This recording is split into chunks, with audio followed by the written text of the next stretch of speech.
Icon star Allu Arjun భార్య స్నేహారెడ్డి, కుమారుడు Allu ion Shaakuntalam చిత్రంతో తొలిసారిగా నటిస్తున్న అల్లు కుటుంబంలోని 4వ తరం అల్లు ఆర్హాతో పాటు వచ్చారు.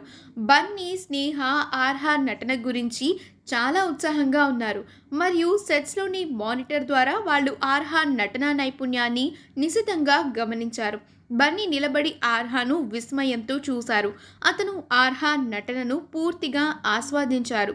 అల్లు అర్జున్ టీం సభ్యులతో ఇంటరాక్ట్ అయ్యారు. సినిమా విజయం సాధించాలని కోరుకున్నారు. కాళిదాసు రాసిన ప్రముఖ భారతీయ నాటకం శాకుంతల ఆధారంగా ఈ చిత్రం రూపొందించబడింది. ఇది కురు వంశానికి చెందిన శాకుంతల మరియు రాజు దుష్యంతుల జీవితం ఆధారంగా ఒక పౌరాణిక నాటకం. శకుంతల టైటిల్ రోల్లో సమాంత నటిస్తుండగా మలయాళ నటుడు దేవ్ మోహన్ దుష్యంతగా కనిపిస్తారు. ఈ వీడియో కనుక మీకు నచ్చినట్లయితే మీ అభిప్రాయాన్ని కమెంట్స్ ద్వారా మాకు తెలియజేయండి. మా ఛానల్ని సబ్స్క్రైబ్ చేయడం మర్చిపోకండి.